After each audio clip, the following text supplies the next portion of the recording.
Good afternoon or good evening, wherever you may be listening to us from here on this big, beautiful planet we call Earth. This is Michael Cross here with another edition of Unlock the Door Radio here on UCY TV Productions, where we just don't have any of that fake news stuff going on like your mainstream media does.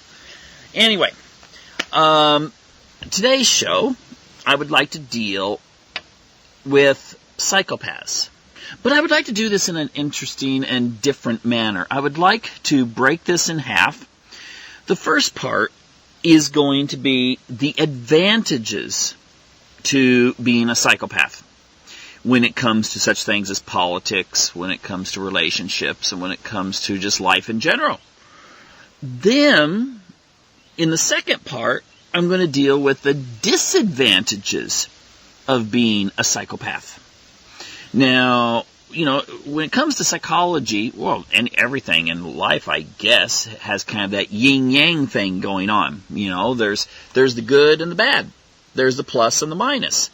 And you sometimes could say all traits are a double-edged sword.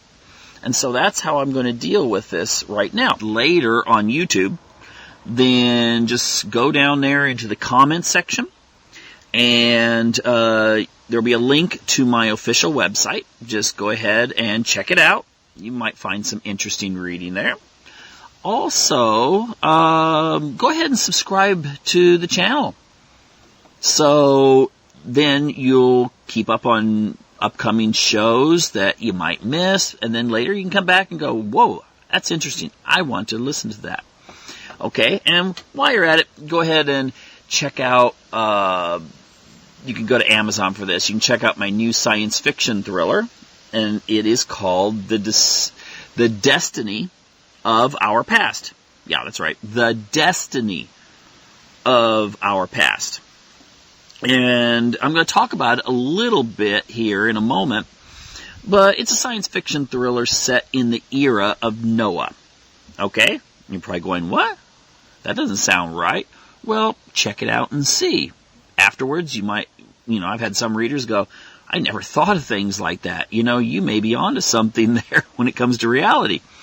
Okay, so anyway, in that book, actually, and as well as all of my writing, I have at least one, if not more, prototypical psychopaths.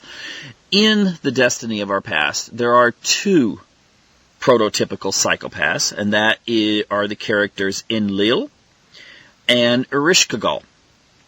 And in there, one of them is a person that's in charge a lot of security, operates the security apparatus, kind of like the CIA, KGB or whatever of the society. Whereas the other one is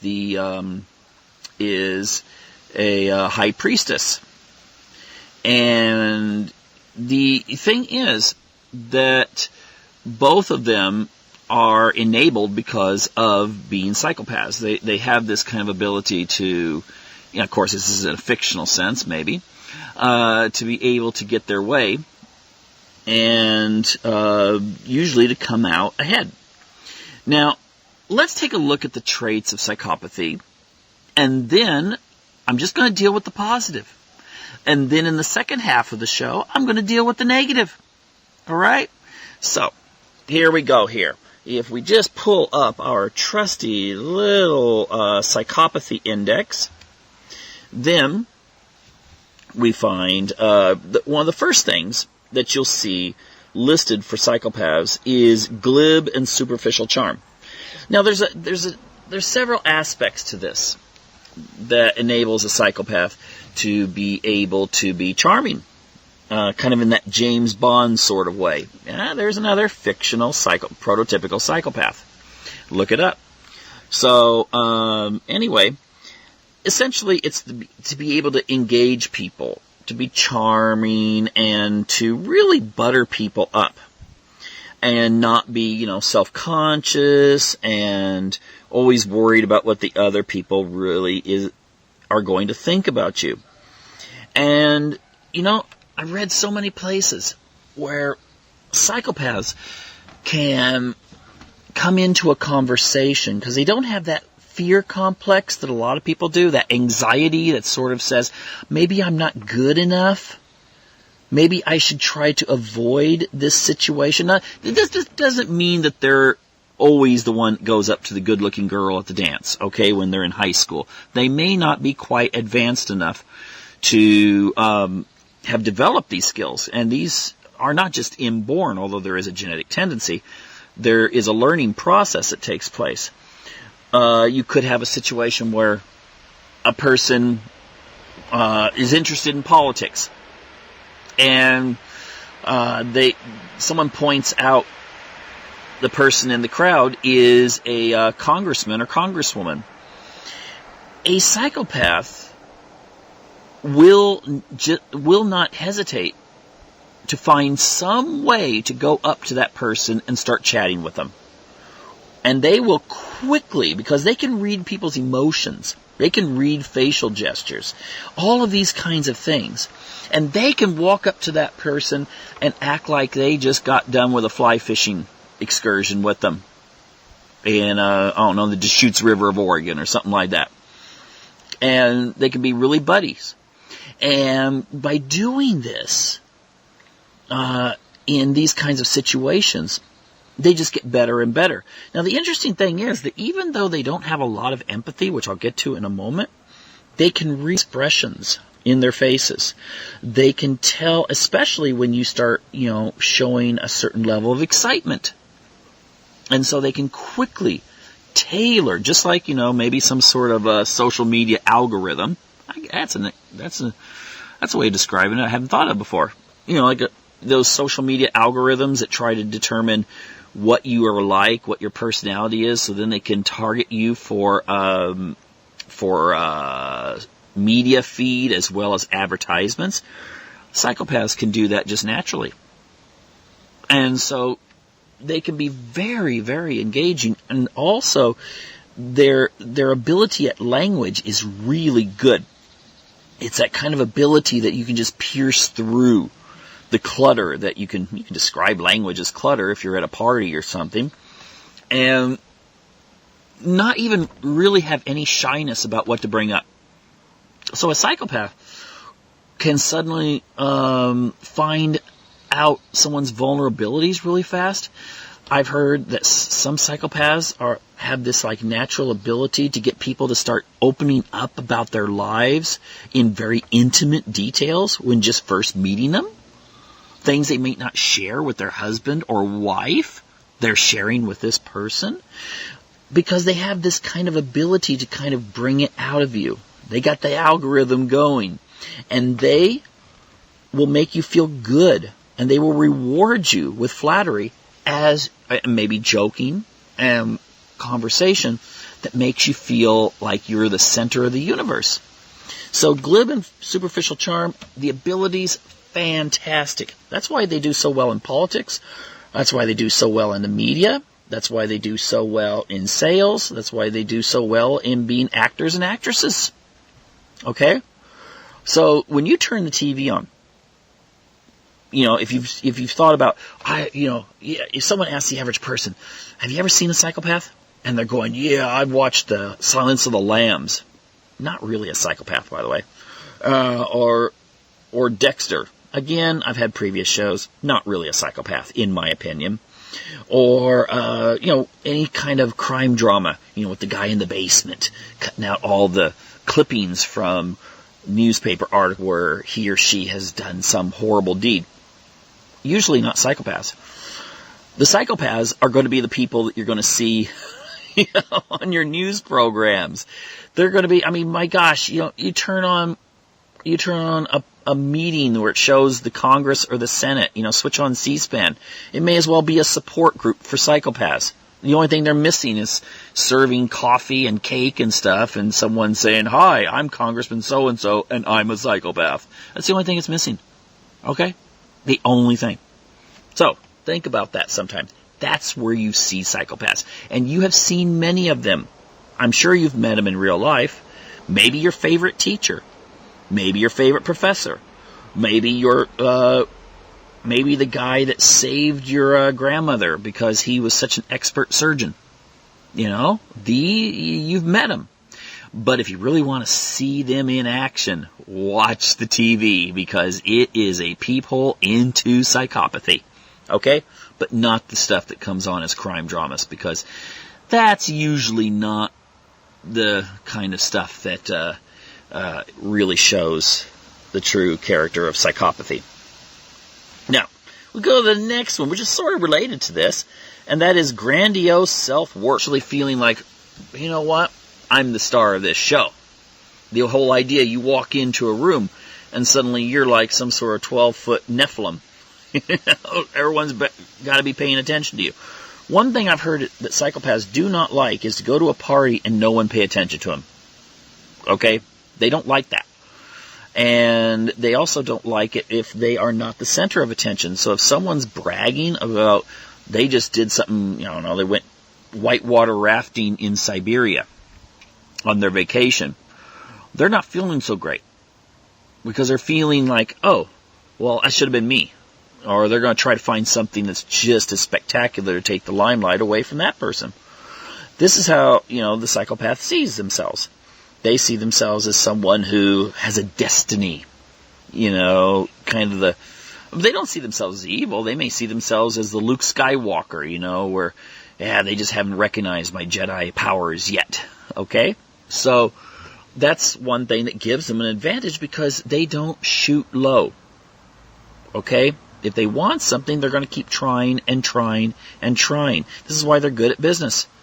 Now, they may foul up because a lot of times they get too cocky and may invest too much money in some venture and it loses. But then again, if they invest in something that wins, then all of a sudden they're the ones, being on these shows they have, where it shows rich people's mansions and swimming pools and stuff like that on TV.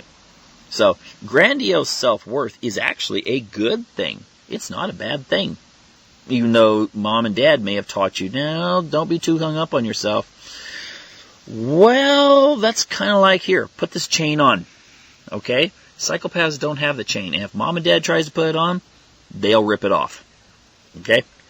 The next is a need for stimulation and a proneness to boredom. Well, psychopaths are not going to be the kind of people that want to sit around reading a good book. Oh, they'll read, sure, but their idea of excitement is far greater than the average person. If you give them a choice between whitewater rafting and a nice stroll on the beach, well, they're going to go for the nice stroll on the beach. And if you're in a relationship, I was just thinking how nice it would be to be on a beach right now. No, they're going to be going for the whitewater rafting. And if you throw something in really strange, the psychopath is a guy who might be asking his girlfriend, hey, there's this one trail no one goes to. Let's go nude hiking this weekend. And he'll really sell it. And pretty soon, you got yourself an all-over tan if you're dating Mr. Psychopath or Mrs. Psychopath. Either way. Because they give people that are normally just like living their normal, ho-hum, boring lives, they're giving them excitement and adventure they may never have experienced. So all of a sudden, it's adrenaline rushes. The average person has adrenaline rushes too, okay? And psychopaths can elicit those. But to the psychopath, those adrenaline rush moments are their baseline. That's what they want all the time. Versus, okay, well, once in a while we do something fun or unusual or really weird. Well, they want to do it all the time. And again, that can bring you into ecstasy, or it can wear you out one way or another. But, this is why psychopaths are usually, even when they, you go to all these sites on the internet where people are complaining about, oh, I was married to a psychopath and she did this or he did that. But they'll always admit, oh my gosh, the sex was wonderful, or the adventure was fantastic, he took me to the Himalayas, or she did this, or whatever. And this is an advantage that they have. Now, then you get into the pathological line. And this is not necessarily the person that claims that they went to the moon with a space alien or something like that. Not those big lies. But this could be the ability to take something that is, well, let's just say, it's something that's a little bit unusual, they can embellish it to where it's like, wow, you did this or you've experienced that. They can weasel themselves out of things, which is a real advantage. They use the language again like a weapon. And so they have the ability to, by the time they're done with something, they convince you that you're guilty, okay? Because they can word things so well. Scientists have tried to figure out why they have such good verbal abilities. And at the same time, they also tend to be really, really good in scientific areas too. Usually someone's like really good verbally, but maybe they're not so great in one other area, like, again, mathematics or science or something like that. They seem to be good overall. And so they can do the whole, I did not have sex with that woman. Pause. Monica Lewinsky. Well, the thing is that you realize that he's wording it in such a way that on the face of it, it could be true that he did not have intercourse with Monica Lewinsky. But it leaves open well, wait a minute, let's analyze that sentence. What did he really mean by that? Okay, psychopaths are always like that. They're able to do half-truths. They're able to, they can be extremely truthful, never tell a lie. Doesn't mean, just because you're never telling a lie does not mean you're not telling, just because you're never telling a lie does not mean you're telling the truth, okay? It just depends on how you word things. So that's something that's there. Conning and manipulative. Now, this just basically means, from the advantageous point of view, this just means that a psychopath is able to get their way. They can manipulate. Let's go back to that other example. It sounds silly, but let's go back to the other example. Let's say a guy wants to take his new girlfriend for a nude hike up in, I don't know, let me think. I included this actually in one of my books. Freedom from Conscience, The Price of Power. And where there you have kind of a duel between two female psychopaths. And, they go on this, what you call a spiritual hike. If you're from Oregon, you might understand that. Up in the, what's the name of that? The Pacific Crest Trail. And the thing is that what the psychopath can do is like, it'd be really fun, but they're not going to come right out and say, let's do this. And then the person says, no way, no way am I going to do that. They'll plant the seed. And then once you kind of bite, you say something like, well, that looks like it'd be kind of scary, but I wonder what that would be like. Well, you've bitten. And then they can kind of say, that would be a great idea. Why don't we try it? And then you're thinking, yeah, it would be. And you think all along you're the one that came up with the idea of leaving your clothes behind and going for a 50-mile hike. But the thing is, that's how the psychopath can work. They are able to manipulate situations. It doesn't mean all of them are out there trying to steal Granny's life savings, okay? It mainly means they're able to get their way, whether that's to get a nicer office where they work, or maybe be able to go on a specific assignment for work, or even get their grade up if they feel like their grade was not fairly given. They definitely deserved an A, not a B. And they can usually persuade the teacher to change it to an A. Then you get the lack of remorse or guilt. Now, the thing when it comes to lack of remorse or guilt is the sense that, again, I've said this before, you can have a situation where you may have done something to someone and you feel like, man, I shouldn't have done that. But there's a difference between I shouldn't have done this, it wasn't necessary, and the idea that I'm a bad person because I, as a person, should never have done this. And that's the difference between a psychopath. They don't necessarily go out there just to hurt people. Many of them are very nice people. They would not, hurt you any more than, you walk by your neighbor's tree and feel like, hey, I've got a chainsaw. I wonder what it'd be like to saw my neighbor's tree down. You wouldn't think it. And many psychopaths don't think like, oh, I want to do you harm. Okay? If you stand in their way, they can do you harm and not feel guilt about doing it. But most of the time, it's kind of if you see guilt as a moral, they're kind of like amoral in that sense. They're not going to feel like, oh, well, I really shouldn't have done that, and I need to go pray and get forgiveness from God or something like that.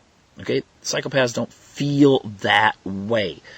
So if they do something that hurts you, they may feel like, well, you deserved it. They may feel like you're weak.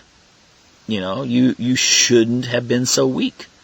If they sell you something and later it falls apart, or they buy something, they come to your garage sale and they buy, let's say there's a painting or something, and they knew all along that it was, I don't know, some Picasso or some original or something like that, and they make, millions off of it, and they paid you $5, they're not going to feel guilty about that. Okay? They're not going to be like, oh my gosh, I really hurt that person, and, if they had only known, they won't feel that way. Alright? It's like these politicians that lie. There was one politician that he lied about, I'm not going to say who, because then people are going to be thinking, am I saying this person's a psychopath or not? And I don't want to give individual diagnosis or something like that. But he actually commented that he lied about one of the Republican presidential candidates' taxes. And later, when he was called on it, he was just kind of like, well, did he get elected? I mean, seriously. Come on, this is the way all politicians operate. It's easier to kind of ask forgiveness after you've won, okay, than it is to lose and then wonder, well, maybe I should have said this or done that. Okay, this is the way psychopaths work, and that's why they're so successful. So, lack of remorse or guilt. And again, some psychopaths, they cause a lot of pain. Others, they don't. They don't cause a lot of pain. But again, you get into that, what I call amorality when it comes to guilt. And, they may not mean to, but it could still happen. Then you get shallow affect. And, all these things kind of relate to each other. And shallow affect can basically mean the person is kind of like, oh, well, whatever, even though they cause a lot of problems. So they could be working in a company and do really well for the company, and then they do something that really causes a great deal of problems, even the company collapses. They still made it to the top and everything, and they'll be like, well, whatever. But they could still be very, very, very, like I said before, charming and joke and laugh and that sort of thing, even though they cause all this kind of stuff. Now, the next one is the whole idea of lack of empathy. And sometimes that can get into like not having diplomacy with people, although psychopaths are usually very diplomatic if they're trying to get somewhere with it. Again, the one thing that really engages people with psychopaths, everyone's like, when they meet them, they're like, wow, I just love talking to them. They were the center. They had this magnetic personality about them that just drew people. Well, the thing is that a lot of times that is that aspect of lack of empathy. Again, they're not caring if they offend someone. All right? Because they know that if they say it just right, they can still have fun, and people laugh, and they may be joking about, with some lady that they get kind of interested in and kind of joking about her divorce and, and maybe even putting plants in about it must be so lonely at night now, or something. And, because they have the intention of going home with her that night. But it's still, this lack of empathy means that a person doesn't have those barriers that they just, zipping the mouth, or, oops, I shouldn't say that. And often people like it. They see it as a sense of honesty, of being genuine. It might be genuine, or it might just be a tactic, okay? But having a lot of empathy does tend to get people tongue-tied, and it does tend to cause people to leave a social situation or a work situation going, I wonder what would have happened if I had said or done this. But then they go to the party or social situation or the work situation the next week, and they still don't say it. And they continue, and they continue, and they continue, and they wonder why this one person, who happens to be a psychopath, is getting all the attention from the bosses and that sort of thing. Okay? And it's not fair, I really care. Well, the psychopath is someone who, again, I'm going to use the Luke Skywalker thing. Shut off the computer. Use the Force. Fly by the seat of your pants. Psychopaths do that. Okay? Although they still are often quite cunning and have an agenda in mind. Now, I'm not going to really deal so much with parasitic lifestyle in this situation, because I'd like to deal with that in the next one. And when it comes to poor behavior controls, again, this is an area where this can go either way. But I'd like to mostly deal with that in the next section. But I will say this. One person's poor behavior controls is another one's thrills. Okay? Those times when you, if you're old enough to remember, you rode in the... you were sitting on the car. I mean, you're in a car, and you get out of. It's driving down the road at a fast pace, and then you get out of the car through the window, and you're sitting on the window, and you're waving at people. That kind of thing. That if you look at your own kids now doing that, you'd be like, you'd have a heart attack. But when you were young, maybe it was thrilling, or maybe you didn't do that. But the thing is, even though that would be seen as poor behavior control, it still would be something that would thrill people or thrill the person doing it. Now, I'm not saying everyone that does that is a psychopath, okay? I mean, I'm sure many of you are listening to this who've done things like that, or you've done other crazy things. But most of the time, you evaluate the situation. And, if someone said, hey, how would you like to go on a trip to, I don't know, some war-torn country or something like that? The psychopath is immediately going, yeah! And then they start looking at, what maybe the positives and negatives are. Whereas the average person's kind of like, can I think about that? Well, if a boss has some sort of retreat he wants to go to out in the middle of, I don't know, Botswana, and, a lot of people are like, oh, that's really remote. I don't know anything about that area of the world. I don't think I want to do that. And you happen to be a psychopath, and you're going, yeah, I'll do that. Yeah, sure. Why not? Sounds like it'd be a lot of fun. Well, guess what? That's right. They're the ones that get the promotions and get the attention and so forth. So, that's something to consider there. Now, promiscuous sexual behavior. This, again, is one of those things that can go either good or bad. All right? Because you have a situation in which there's an advantage to being able to say the right things to get someone interested in you. I mean, I've known so many people, male and female, they reach their 40s or 50s and they've never been married. But if you see them in a social, and they're really wonderful people, but you see them in a situation where, you have that mating game taking place, and yes, it is a game, just like you would have when it comes to any mammal species, they have a certain courtship ritual, and humans do too.